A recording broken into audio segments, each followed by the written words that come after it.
ఆయన మౌంటైన్ దగ్గరికి పోయి అంటుంటాడు, ఎప్పటి వరకైతే నిన్ను నేను పగలగొట్టనో అప్పటి వరకు నేను నిన్ను వదిలిపెట్టను, జీవితం మొత్తం అయిపోయినా సరే.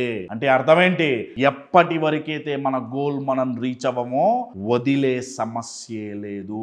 ఇది చెయ్యాలంటే అండి, దశరథ్ మాంజీ బయటున్న పర్వతాన్ని పగలగొట్టారు. మనం మన లోపలున్న పర్వతాలని పగలగొట్టాలి. ఆ పర్వతాలే ఫియర్ ఆఫ్ ఫెయిల్యూర్. నువ్వు ఓడిపోతావేమో, మనం గోల్ పెట్టుకోగానే ఫస్ట్ వచ్చేది ఏంటయ్యా అంటే, రే నువ్వు ఓడిపోతావేమో, రే ఫెయిల్ అవుతావేమో. ఫియర్ ఆఫ్ ఫెయిల్యూర్, ఆ పర్వతాన్ని పగలగొట్టాలి. తిష్టేసుకొని కూర్చుంది మన మైండ్ లో కొన్ని సంవత్సరాల నుంచి.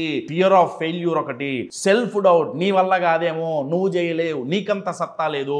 కాన్ఫిడెన్స్ అనే గుణపం పట్టుకొని సెల్ఫ్ డౌట్ అనే పర్వతాన్ని, ఫియర్ ఆఫ్ ఫెయిల్యూర్ అనే పర్వతాన్ని తవ్వి పగలగొట్టి చీల్చి చెండాడితే మన గోల్ మనం రీచ్ అవ్వచ్చు, అచీవ్ చేయొచ్చు. ఎప్పుడు మైండ్ లో ఉన్న మౌంటైన్స్ పగలగొట్టినప్పుడు. పగలగొట్టాలి అంటే అందరూ మీతో రారు, అందరూ మీకు సపోర్ట్ చెయ్యరు, మీ గోల్ అందరికీ అర్థం కాదు, మీరు ప్రూవ్ చెయ్యాల్సిందే.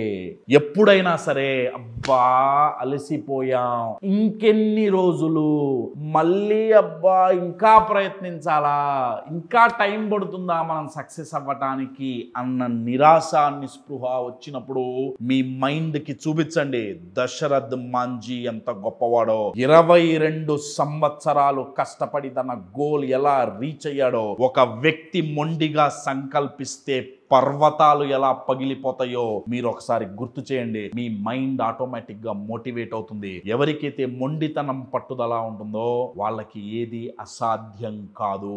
వాళ్ళు గోల్స్ వెనకాల పరిగెట్టరండి, గోల్స్ అండ్ సక్సెస్ వాళ్ళ వెనకాల పరిగెడుతుంది.